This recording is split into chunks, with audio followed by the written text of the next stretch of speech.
Last night I had the absolute pleasure of going to see Ridley Scott's Alien on the big screen. My local cinema, the Ashford cinema, are doing a screening of the 1978 Alien movie, and it was the first time I'd ever seen it on a big screen. So I was really looking forward to this one. I was sort of been, like, gearing up for it all month to go and see this thing.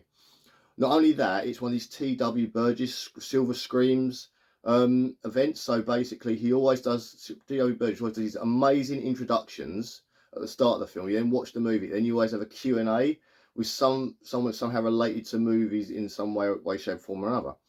So this time we actually had an amazing guest. It was a guy called Gary Napper, who, sorry for Richard's last name, Gary Napper, who was the lead designer on a game you may have played, you may not have done, Alien Isolation, which, I'll be honest with you, is a terrifying game.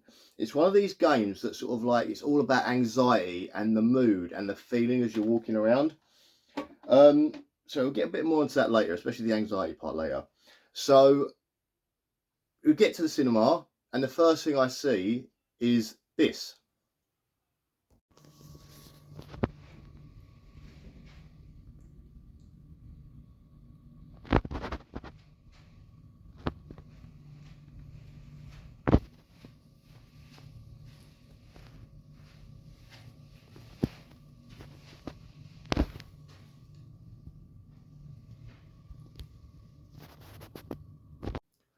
And that shows you sort of like the effort they go to on this. So they've basically got a prop alien in a jar, and you get this little bit of paper, and that. It's just and that's as you walk through the sort of like, you've got the screen door, the little doors entrance to the screen, there's a little hallway, and then you get another doors, and you're actually inside the cinema. So they put this up just as you walk in, and it's like wham. So now you feel like you're in this thing, and that's one good that these Silver Screams does. They always put something little nice outside, like something little to draw you in. I mean, when they did the Sleepy Hollow, there's a giant headless horseman statue outside, and when they did Miracle Wolf in London, they had like ripped up coat and stuff. It was like David Kessler's coat, like the red coat. It's just little things like that that make it so much better, like more of an immersive thing. So yeah, so we'll go in there, you sit down, and then T.W. Burgess gets up and does yet another phenomenal introduction. He doesn't just stand up and go like, "Welcome to my screening of Alien. It was made in 1979, directed by Ridley Scott. Hope you enjoy." And then sits down. He does these long introductions that details the idea, the concept of the movie, where it came from, and broke down. This had quite a long beginning. I didn't know how far it went. It sort of started off one thing and slowly changed. He always throws in a few jokes here and there. And one day I actually recalled them, one of the introductions, because they are so good and so packed of information about the movie you're about to watch. And he goes into some comedy details about like stuff that happened during the production and how hard it was, and some of the stuff Ridley Scott would say, because he was quite an angry man. How he like broke his hand, getting so angry because they wouldn't give him the money, and he got so angry he punched the table and broke his finger. But he scared the like production people so much when he got so angry they wouldn't give him any more money for the movie. They just gave him the money, just like, "We'll take the money and go," like sort of thing. That made me laugh. It was a good introduction. Again, very crammed full of information, but not like oversaturated. You think, "Oh, would you just shut up and get down?" You never think like that. You just still you're like a sponge absorbing this information he's giving you, stuff that, even though I've got the movies and the extras, I've gone through the extras in the past, some of the stuff I didn't know, which is always great to find out stuff you don't know about a movie. And then the movie starts. Now, of course, if you've seen the film Alien, you know it's that classic movie where, with a great cast as well, like Sigourney Weaver, John Hurt are the two like massive standout people from it. There are a couple of other faces that you'll spot from various different movies. Great stuff. So you get like the movie starts and they wake up in deep space from their like stasis sort of chambers. I know it's like sleeping thing, pods, but safe chambers. And they've been woken up on purpose to answer what they believe is a distress call. They go down to the planet that this distress call's come from. It's an alien spaceship with like a guy who's had like something burst out of his chest, like a giant alien guy in the ship who's had something burst out of his chest. And then they sort of go down into a cavern just slightly underneath him, and there's loads of eggs there. And you get that famous like scene where John Hurt looks inside the egg, and the egg just face hugger, boom. And I had one somewhere. I had a face hugger. I've lost what there is. Face hugger somewhere, and it's literally just like, as you know, wham! It's on your face. You know, it's proper on your face. So yeah, that's cool, isn't it? So yeah, So John Hurt's there, like thing on his face, goes straight melt. I love the fact it melts through the helmet, and like you can see the little helmet and this thing on his face, and they cut it off, the helmet off, and the things on his face. And if they try and cut it, acid comes out of it, and it can eat through the whole of the ship. And there's that real great scene where they try and cut it, and the acid starts to leak through the ship, and they ran down because their weight's going to go all the way through. Like it could end up melting into the outer space and suck them all through this little hole. So they're sort of into that, and they're all getting all stressed about that, and then suddenly this thing just falls off and just drops off and dies. So they're all kind of, okay, well, that's a good thing. And then John Hurt wakes up and he's generally his normal self. He's actually fine. And then there's the dinner table scene. And again, this is another iconic scene. This is probably the most iconic scene from the movie, that John Hurt's sitting eating dinner, all the rest of the crew all around him, all chatting, all laughing and giggling. And so he starts like choking, and then it's like, you get, and then he falls onto the table.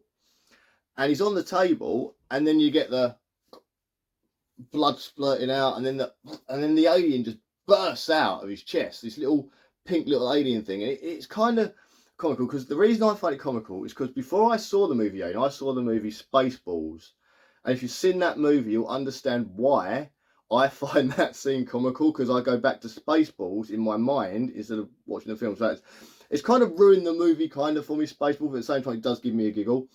So anyway, the little creature comes out, runs off, and then the rest of the film, they're trying to find this creature, because obviously John Hurt's now dead. And then the creature obviously sheds its skin kind of like a reptile would do as it grows, and then it starts to hunt down the crew. And it is a great film. Again, it's a film about atmosphere. It's a film where it's not continuously scary, but you know there's something lurking in the shadows and it's going to come get you. And they have these plans of how they're going to get rid of it. They try and go through the air ducts with a flamethrower. It doesn't work. Someone gets killed. You get loads of things, and then you get that standout star that is like Sigourney Weaver. It's the film that made Sigourney Weaver. She becomes like, she starts off, it's kind of a weird film, because you start off, you're not really knowing who the main character is. You've got a few characters that could be the main one. You even think John Hurt could be the main one at one point, and then he dies. And it's like that film where you think, oh, that guy's now the main character, and he dies. Well, who the hell's the main? And then you realise that Ripley is the main character. She's almost like a villain at the start of the film, where she's very much by the book. She won't let him back on the ship because of the thing on his face for quarantine rules. Well, she's right. It turns out she was right all along, and she has to deal with this stuff. So she becomes like the main standout hero, and she was the final survivor at the end of the movie. And it's that classic where you think she's got away. So she managed to get the cat. She just, by the way, I'd have left this cat. Like, as much as I love animals, but this cat was, one, horrible to everyone, and two, like, I don't know, it just like, I feel like she's putting the cat above herself, which is kind of silly. She take the cat with her, gets on this little escape ship, and like gets out of there and blows the ship up. Now, what made me laugh the most is that whole sort of like, she's blown this massive ship up to get rid of kill the alien. She thinks she's done it, she's escaped, everything's going to be okay. I don't know why she didn't just leave the alien on the ship, just leg it. I don't know, but she had to blow the ship up as well. So she gets off the ship, she flies off. And then she finds out the alien is still on board with her. The alien snuck onto the ship with her. And you get the way they reveal this thing at the end, like the whole reveal of the alien coming off the ship with her there. She's literally like this, and it's that classic. You just see this like lump in the corner. You think it's part of the ship, and then his hand just comes out really fast, and it does give you a moment. Like, if you put in the audience, like jumped when we watched it. And then she sort of like manages to back off quietly, carefully, gets into like space, and she opens the airlock and sucks the thing through the airlock. It then goes into like the jet, and then she blasts it through the jet. Great ending to a film. And she goes back into stasis, and then if you watch the second film, Aliens, you'll know what happens next. So, a great film, full of suspense. It's a real film where you're constantly like, you feel the closeness of the ship and how tight it all is, and the things running around could be anywhere at any point. Great movie. So then the movie finishes, and this guy Gary Napper stands up, and he's such a nice sort of like, he's the type of guy that you'd be on a train next to him and start having a conversation with. He's that type of guy. He's a very open, friendly guy. Like, when the thing first started, they had trouble with the screen, and T.W. Burgess ran off to try and get help with the screen, and Gary Napper's on the stage, and he just starts throwing out questions with people. So instead of like a lot of people go, oh, it's not working, I'll just stop, and they wait, he then started interacting with the crowd and getting the crowd like talking and people asking questions, and he just started flowing like that. And then TW Burgess comes on. Normally he does this thing where he sits on a stage and does a little interview with them. Instead of that, because they'd already started the question, he just kept flowing. TW did do a few questions and let this guy do like a presentation, like a PowerPoint presentation on his work, his career sort of leading up to the design of Alien and Isolation and how these games work. Because like, I'm not a massive gamer. I mean, when I was a kid, I used to be. I kind of stopped a while ago and handed my PlayStation down to my son. Now he's got it. So like, I'm not a massive time gamer. But when I heard that this was coming to the cinema and the guy was to do the game, I actually went out and I bought my copy of the game. Never played it before. I thought, you know what, I'm going to give it a go. I know a couple of friends of mine that were gamers and they said this is actually quite a good game. So like I thought, you know what, I'm going to get it and I'll play on my son's PlayStation. So to give you an example of how I played this game, I had to wait for them to go to bed and to sleep.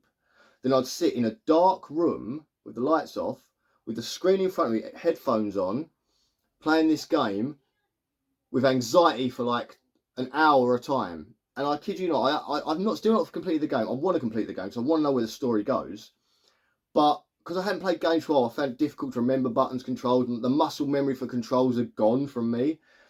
But still, like the atmosphere this game, just talk about this game for a minute. The atmosphere this game gives you is it's a weird game because from what I played, not a lot happens. Most of these, it's one of these, I call it first-person shooters. So you're sort of like, it's your eyes in the screen. It's sort of like Doom. That's how old I am. It's a Doom-style game, that visual effect that Doom has, or GoldenEye. That's now you know how old I am. So that's the visual effect. It's that the way you see like that way. So you've got that going on, and you're sort of like you're walking around this ship. You're like you play like Ripley's daughter who's going looking for her, and you end up on this ship that's very much like the ship from Alien. But it's like another model of another ship, the same model. And you're walking around the ship, and most of the time you're sort of looking for things, and there's not really anything to do. Like most of these games, it's like there's a baddie around every corner, you have to shoot and kill. This one's not like that. You're just generally walking around. And throughout the entire game, you're kind of being stalked by an alien, just the one alien. And it's done so well that it's not always there, but when it is there, you're terrified. And when it's not there, the anxiety of it coming terrifies you even more than when it turns up, if that makes any sense. It's like the anticipation of a thing is worse than the thing itself. So you get to a stage where you're just walking down loads of like corridors, and literally every hatch you're looking at, every slight doorway, every cupboard, you're looking at because you're thinking, is this thing going to pop out and get me? And the first time this thing got me, oh my God, I was like, ah! Right, so the first time this thing got me, I'd seen the creature for the first time. This guy is talking to you about it, and then he gets killed and dragged into an air vent. And then you leave him, and you've got to try and find a train. Now, I'm like looking at every little detail as I'm walking around. And I get onto this train, and I'm looking around. I haven't pushed go on the train yet. So I'm looking around. I'm like, da da da da. And suddenly it's just, and the screen goes funny. And then there's this, you just look down, and there's this like tail of the aliens sticking out of me. I'm like, what the, what? And because I'd stayed too long there, and I'd just been walking around, the alien obviously saw me and come after me.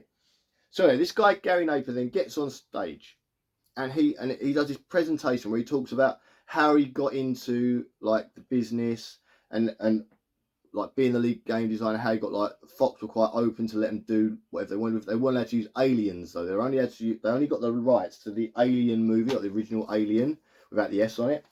So they only got the rights to that one. They couldn't use anything from the sequel.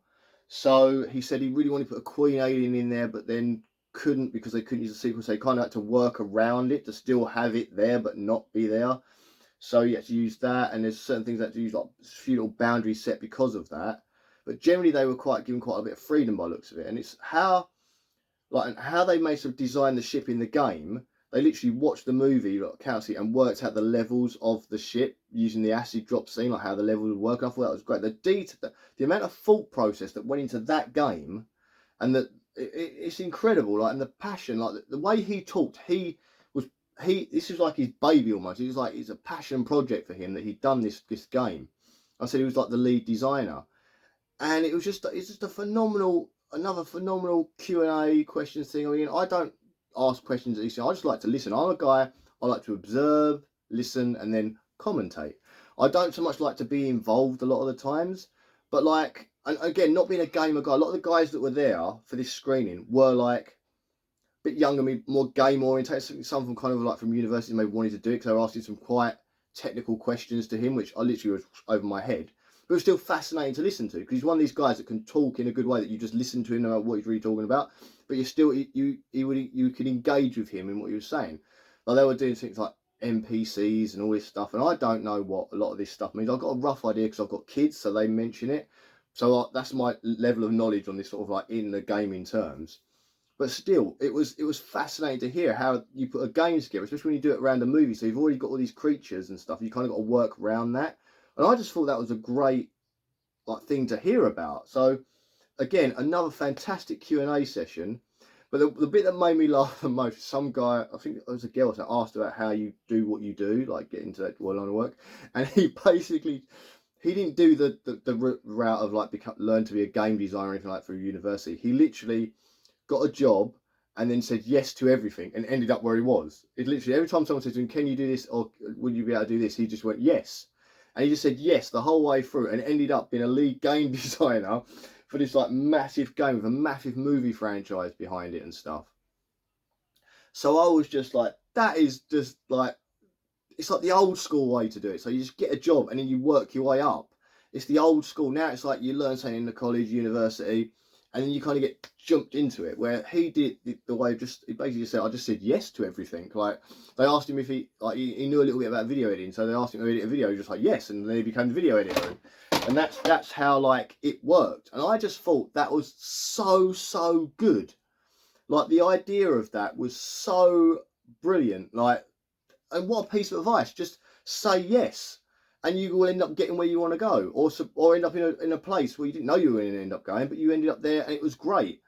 So that was, again, probably the best piece of advice, especially for young people, just to say yes to things. Like you start off as like a person cleaning the toilets, and you just clean the toilet and said, oh, if you clean the toilet, would you mind cleaning the office? And you start cleaning up, so now you're the office worker. And then you're in the office and the phone rings and someone says, oh, could you answer that? You answer the phone. Next thing you know, you've got the job of the phone answerer. And it progresses. And then when you're like 50, you're suddenly the CEO of the company. Like, it can happen. Dreams do come true. And this is kind of like, to me, was kind of saying that, like, there is a way to do it. So that was great, especially for young people to hear. And I'm really appreciating that knowledge and that saying that, because that's just a great thing to hear. So, right. So the next, so then that finishes and we left. It ran a bit over. I think there was a plan to have like a horror mixer afterwards, but I didn't go into that because it ran quite a lot over because there was a few issues with the thing, like the projector thing that starts to run a bit late. So I think that's why they kind of ended up being a bit later. And I didn't go to the horror mixer after, but hopefully the next time I will go to that. So the next show they're going to do, if you're interested, if you're local to Ashford, or if you're near sort of southeast England, or just fancy a road trip down, they're going to be doing The Wicker Man. Now, this film is like the creepiest, weirdest movie ever. Very summery movie as well, very summer-based movie. About a cop that goes to investigate a death in this like little community, and they turn out to be a weird little community. Great movie, but there's a Q&A with that as well. So you're going to have an introduction again from T.W. Burgess, and then you're going to have the movie screen, and then you're going to have the Q&A. And they've managed to get hold of the violinist from the movie. So there's a scene where Christopher Lee's like marching the whole village down this like bit, and there's a guy playing the violin next to him. So they've got this violinist. So it'll be interesting to see his take on what happened that day and the filming of that and all the craziness and especially the effect. I'd like to know about the Wicker Man effect at the end of the movie. I don't want to spoil it for you, but there's the Wicker Man. I'd like to know how that was all done and how that took place. It's what I think I know it was done. It seems pretty obvious that it was done, but I'd still like to know like the setup with that. So that's interesting. And then after, I think they're also going to be doing in August the Blair Witch Project, which I am massive into, because that's like a generational movie for me, being a horror fan. It was like I went to see it at the cinema when it first came out. The hype behind it. I can't wait to see T.W. Burgess's introduction to that one, because that is a massive.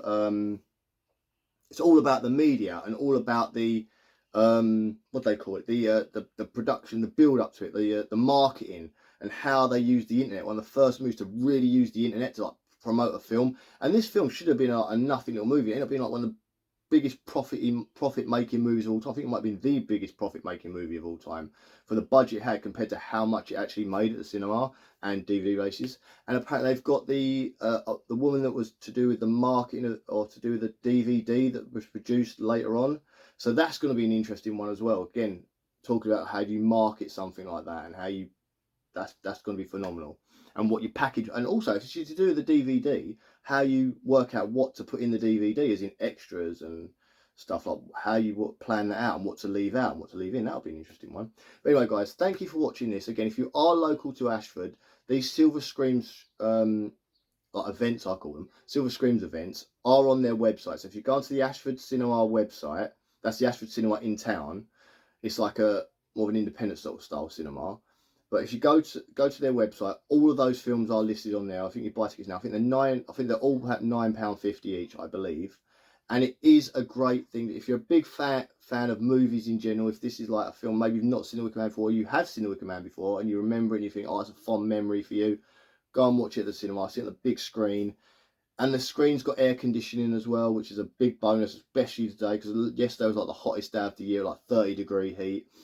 And it's like a wall of heat out there. And you got in that cinema, you sat down, the aircon come on, it was just like, ooh, a little bit of a break from it. So it was really nice. Again, you get cold drinks and that as well, so it's got to be worth doing. Also, I'd like to mention, the cinema is also doing something called a Crash Festival. I think that's I think it's Saturday, actually, this Saturday. So go on the website, because they're doing a Crash Festival. So if you're massively into movies, games, animation, comic books, anything like that, they're doing a festival. It's a day-long festival called the Crash Festival, and it's got the main event of that, the bit I'm interested in. So I'm hoping I can get it. Depends if my wife's off work or not. Depends if I can go to see it. But it's the people from Industrial Light and Magic, the people who do special effects in Hollywood. They did like Jurassic Park, Rebirth, so the Batman stuff. Like they did some great movies, real like Star Wars. They did Star Wars, for God's sake.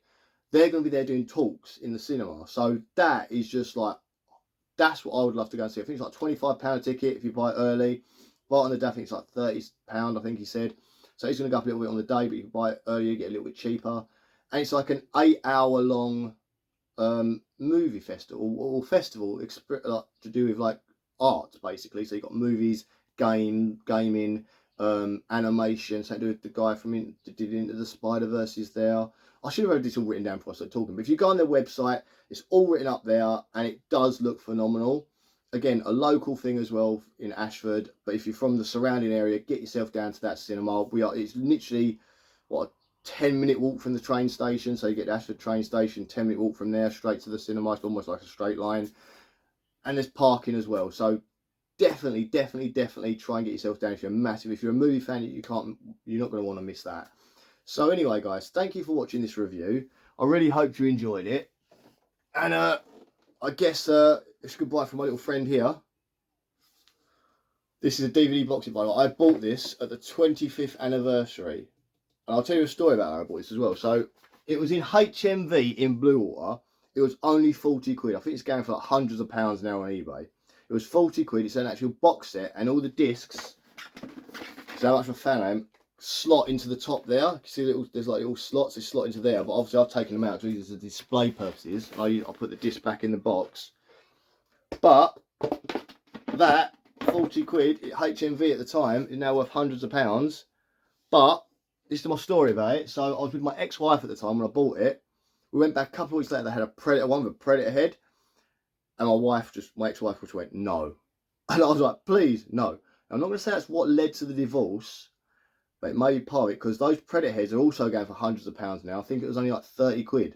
So I'm like gutted I never bought it. So if you see something you really want to buy, no matter who's around, get it, because you're not like me and be upset about the Predator head. But anyway, we'll see you guys soon, and enjoy yourselves. And I hope they put Aliens. I really hope they do an Aliens screening at that screen. That'll be because that is my favourite one out of all of them, which is a lot of people's favourite one, for more action fans. But yeah, bye guys, see you soon, bye.